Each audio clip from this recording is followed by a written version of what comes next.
Hey, this is Lorena, and I'm up here working, and I wanted to just share, like, I'm dealing with a big case of procrastination. And I'm going to share with you what I'm trying to do to get out of it. And because it's bad. Netflix is calling my name.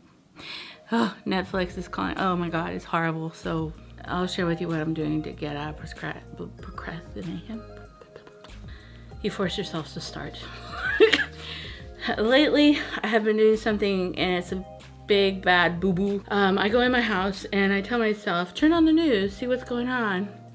And you know, you'll get up, you'll go do something, and then I end up not moving from that position till it's nighttime. And by then I realize, like, dang, I could have gotten a lot of stuff done.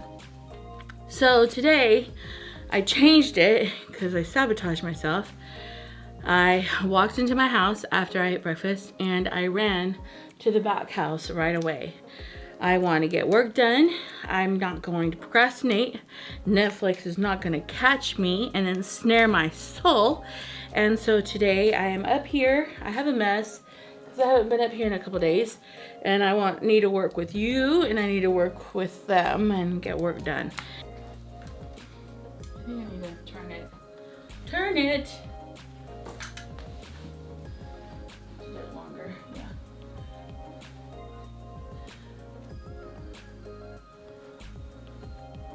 Or is it the same? Oh, it's the same. Lord. Another thing that's really been helpful for me, it's getting a planner. Yeah, I need a planner. I got this planner from Office Max, I believe. What I really like about it, it's big. I am messy. It gives me a lot of space to write in every week. I'll show pictures of it. It gives me the ability, it has a monthly calendar. It has a lot of space to write. And I've noticed that I have more success using this book. At the beginning of the month, I write out the quilts that I still have to work on for clients.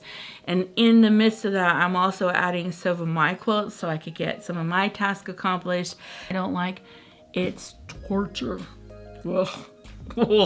Oh, it's the worst, especially rude clients, snarky clients, clients that kind of mistreat me or are rude to me. I just, to do their quilt, it's almost like pulling my teeth.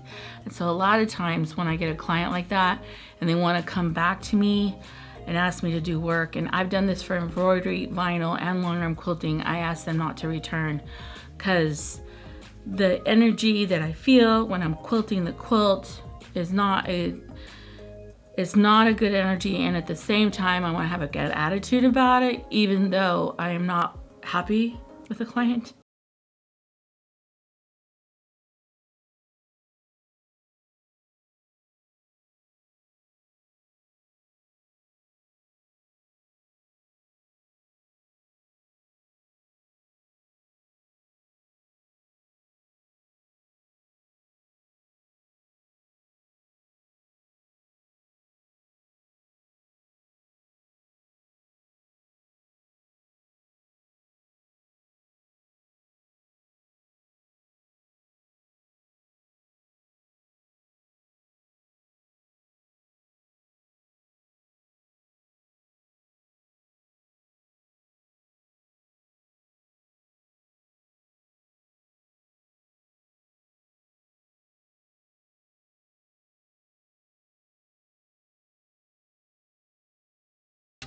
Some of the things that I found were so overwhelming for me is like having clients drop off quilts, and at the same time, while they're dropping off quilts, me trying to quilt another client's quilt.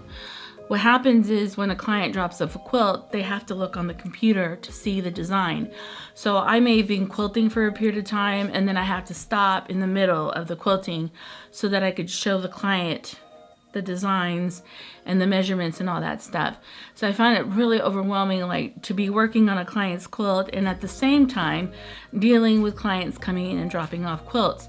And that just made, like, I was exhausted by the end of the day. So what I decided to do is from here on out, I only have one designated day where I take clients' quilts. That's it. And if I could get them all in one day, that's the best way to do it. Or I'll take a client in early in the morning, as early as I can get them in. I'm tending to the client with take-in, and then I have the rest of the day to focus on my client's quilts that have already been dropped off probably like a week prior. And so I've noticed that when I've done that, I procrastinate less. I ended up pleating down here, and I did it in such a way that I grabbed and folded a complete fold. This quilt was angling down a lot. Here, I kind of just, it straightened out when I pushed the fabric down, and then you could see that it started angling. So I lifted it and I pleated it here. It's harder to pleat here and someone will notice it, but here it looks exactly like it's part of the seam. And so sometimes when you're pleating, try to find a section. I could have done it anywhere, but try to find a section to where it looks exactly like a seam line. Now, as I pleated here, I also had to go across here to this edge, and then here, it's all locked in. But what I'm trying to do is the quilt was, without that pleat, the quilt was falling downwards. This isn't because she's a bad piecer or she did something wrong. As a matter of fact, I'm just sharing with you some of the mistakes that people make. You can literally have a quilt top that's perfectly square, but the moment you grab it and you show it off and you're stretching it from edge to edge, one person's holding it on one side, another person's holding it on the other, you will stretch the quilt, especially if the border, you did it on where it has some give, or if the border has a lot of half square triangles, you'll stretch it on the bias. And so you won't notice it initially, but you can stretch it up to 1 inch to 2 inches. I've done a video of it. So you can literally have a perfectly sized quilt, and then you grab it and you're showing it to your friends, and unknowingly you stretch the border or you stretch the quilt because you're pulling it on edge to edge, and so it warps out. Now, the quilting and the piecing is beautiful, but even some of my quilts that I am trying to be as accurate and I put on the borders right, if I grab it and I go, look son, look what I did, I just stretched it. And you can stretch it up to 1 inch to 1/2 inch. So it's not necessarily that you put the border on wrong, is that you stretch it after you put it on. And so when I'm showing you these things, it doesn't mean that she's a bad piecer. As a matter of fact, this is such a beautiful quilt. Look at this. She is beautiful. And it's just, she probably showed it to someone and she stretched. And so I went ahead and I put a pleat here where no one will see it. I'm not gonna have, do you see how I had all that fullness everywhere? I'm not gonna have any of that anywhere. And it's gonna it's gonna quilt straight across really lovely. And I'm gonna hand stitch this, so it's gonna literally look like it's part of the seam. The client won't know, of course I'll tell her, but no one will know that someone took in the seam a bit. And so yeah, let's just keep going. Just the other day, I did a blue and white quilt. It was beautiful. I did that quilt and I was so tired, or I wasn't feeling very well, that I didn't finish. Yeah, I went ahead and I quilted the top, and I had like 3 or 4 rows quilted. I just needed the last row, and I just kind of, because I was already feeling like not in the mood to work, but I forced myself to work. I've kind of cut work short, like left early. And don't do that. Let me just say this. For example, this quilt, I wanted to just leave the last 2 rows and then come back tomorrow. I've noticed that to go back and restart something that you're halfway done, sometimes it's harder than if I would have just continued and finished it off. It literally took me 1.5 hours just to get going, and it shouldn't have taken me that long.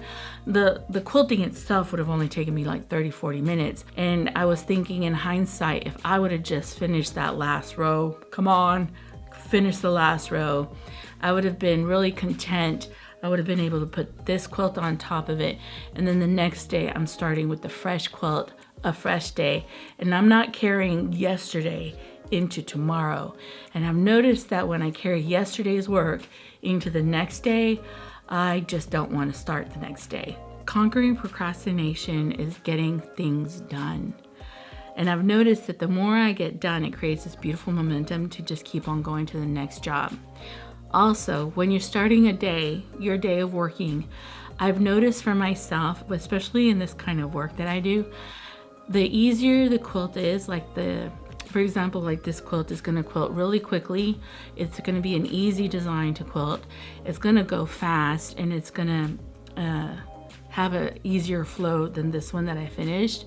I've noticed that because I'll probably finish it in a couple of hours, it's easy to start the next quilt because the first quilt wasn't exhausting. I notice if I start with hard quilts in the beginning of the day, which is great. I'm not saying because you have the energy to deal with it, it wears you down at the end of the day, and to add another quilt on top of that is just insanely fatiguing. So I've noticed that if I put like my easy quilts, like the easy throws, the easy baby quilts, or an easy queen that I know the design is going to be quick and easy to quilt, I've noticed that it creates a momentum for the next quilt, and it just creates this momentum because you got one done, now you can get another one. But if you have a hard quilt and a complicated quilt, and that's what you start with, I've noticed that it wears you down so much that that's all you could do. That's all you can do. That's all you want to get done.